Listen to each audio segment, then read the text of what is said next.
Hi guys! So in today's video, I'm going to be showing you how to design your very own first day of school milestone boards that can be personalised either for yourself or sold on Etsy. Let's jump in.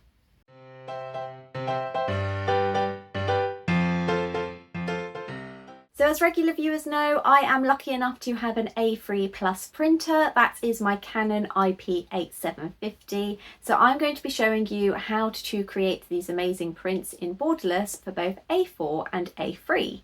Now obviously if you don't have a borderless printer, you can create these yourself at home. You just need to make sure that you leave a border when printing so that it doesn't cut off any of your design, and then just trim it down. We will be using Canva today for the design process. I'm going to be using my pro account, but you can also follow along if you only have their standard tier. It just means that you won't have access to all of the wonderful elements and fonts that I have used in this video.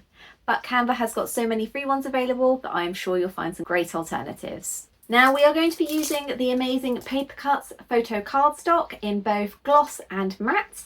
And we are also going to be using A4 and A3. And I'd like to say a great big thank you to today's channel sponsor, which is Paper Cutz.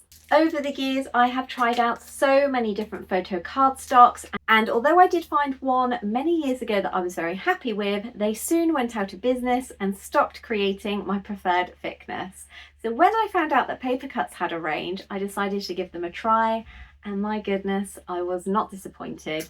These are consistently great. They always produce fantastic results, and the quality of the cardstock is amazing. Not only that, but it comes in a variety of different sizes, A4, A3, you can even have it custom sized, and there's also a different range of thicknesses. Today we're going to be using 300 and 230. So let's hop over to Canva and get designing. So we're heading over to Canva and I'm going to create a document that is A4 in size. First up, we're going to have a look at the background, and I'm searching for a blackboard texture because I think that would look quite cool. Once I have found one, I'm going to right click and set as background. Now I'm having a look for some elements to add to my design, and we're starting off with these cute little crayons in the rainbow colours. So I've duplicated them as I want them to go across the bottom and then grouped and aligned to the middle. Now I love bunting on a milestone board, so having this cute little crayon effect one is perfect, and I'm going through and matching it to the same colours that are in the crayon using the colour tool within Canva. I've then duplicated it and added it to the top. Next up, we want a banner to add the child's name to. I liked this one, but I decided to flip it so that it is facing up the other way. I'm now going through and adding the child's name in a cute little font, and we're going to have this rainbow to mimic the bunting and the crayons at the bottom of the page. It's now a case of adding in all of the different details that you want your milestone board to have. So for this one, we're having first day of school, and then I'm going to go through and match the colours of the fonts to the rainbow that we've already used.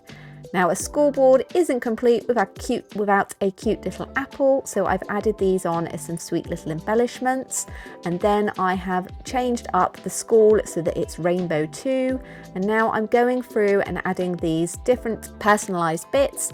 So we're going to have I am 4 years old, I want to be a fireman when I grow up, and also the child's height. We're also going to add on the child's school and their teacher's name too. Again, I've used a combination of fonts that work well together but have this childlike element to them. And then I make sure that all of the colours are used evenly across the design so that it looks aesthetically pleasing. Once I'm happy with this, it's time to move on to tweaking the layout. Canva has some great alignment tools that you can use for this. Once all of that is done, the background is looking a little bit plain, so I'm having a think about what kind of embellishments that I would like to add. I know when I was having a look for the design, there was this really cool hand-drawn crayon circle, so I'm going to add that. And I also need to break up the text, so I've got this dashed line here, which is just going to provide a border between the top personalization and the bottom. And then I've actually handmade this little border element here by duplicating these circles that I mentioned before and then aligning them to the middle and using the vertically spacing tool to make sure that they're all even. Just make sure you group it so that it's easier to move around afterwards. So I think this needs some cute little stars added to it. So I've had a look again in the elements panel and I've seen these cute crayon effect ones, making sure to change the color to match the yellow that we've already used across the design. I've duplicated these and just adjusted the rotation slightly so that it all looks a little bit different. And then I've used the same dots that I used for the border, but just changed up the color and the size, and I've added these on too. It's a good idea to keep zooming in and out on your design so you can see how it looks overall. I'm now going to upload it into Affinity and make sure that it is resized to A4. For my print settings, I've gone in for photo printing and we're going with a high gloss or matte depending on what I'm using, and making sure that it is high quality and borderless printing is on.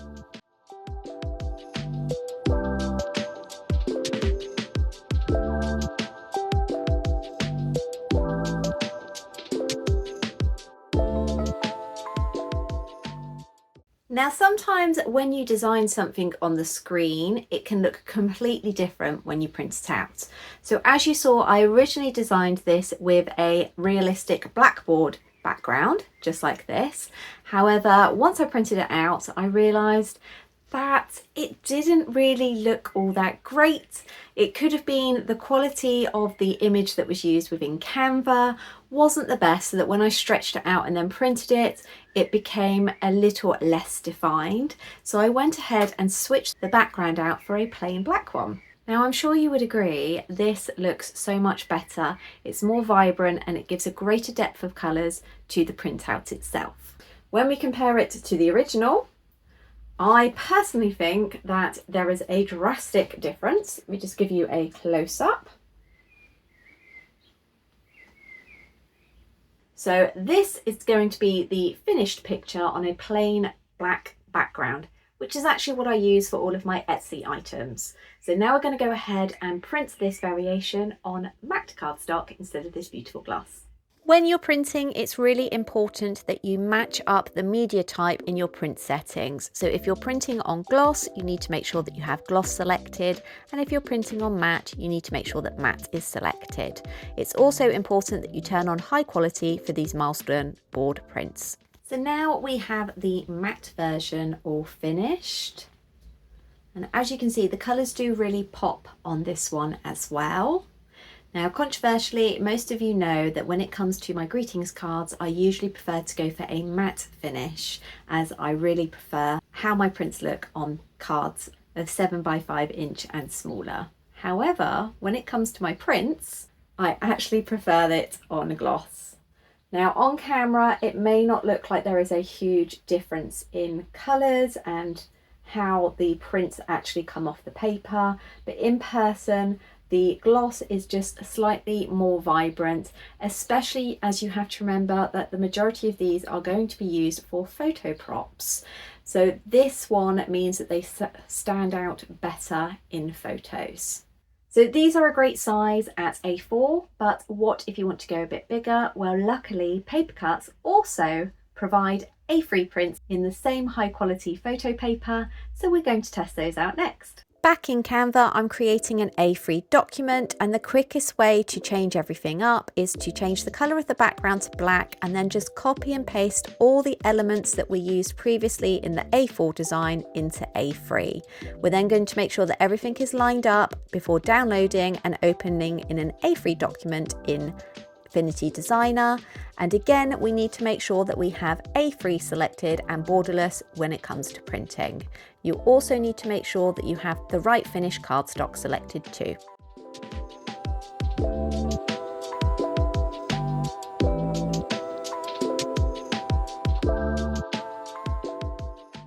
So the A3 has printed out, and if I give you a comparison next to the A4, that is quite a size That is quite a size difference. So being able to print such a large size borderless at home or from my work studio is amazing, which is why I would definitely recommend the Canon IP8750 when used with the Paper Cutz photo paper quality card in both A4 and A3, because as you can see, the results are absolutely amazing. I'm just going to give you a close-up on the finish of that print there. The colours are really vibrant and popping off, and you can see that it truly is edge-to-edge printing. So I've obviously done a gloss, so now let's have a look at the matte. Now the matte also looks great. The colours are really vibrant and there's a great depth to them as well. So these would be perfect for people that prefer having the matte version over the gloss. I'm going to give you a close-up there so that you can see just how amazing the quality of the prints with the Paper Cutz matte cardstock is. So I think these are great. Matte versus gloss definitely comes down to personal preference. Let me know in the comments which one do you prefer.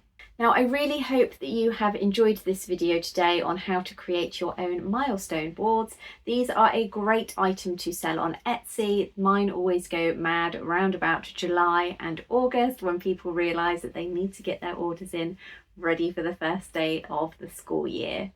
There are literally thousands upon thousands of elements that you can use in Canva. You can create different themes, which is something that I have done in the past, or you can make it more generic like the board that we did today.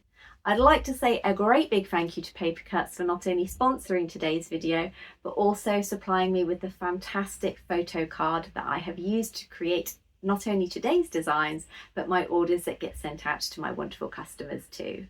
And lastly, a great big thank you to you, the viewer, for watching my videos. If you have any comments or questions on print settings or how to get things to lay out in a certain way in Canva, drop them down below and I will 100% get back to you. If you enjoyed this video, please hit the like button and share it with somebody else that you know would enjoy it. And definitely consider subscribing. I release videos every Friday which include either a crafty DIY or a lovely Etsy tutorial. So make sure you come back next Friday to see what I'm going to be sharing then. Bye!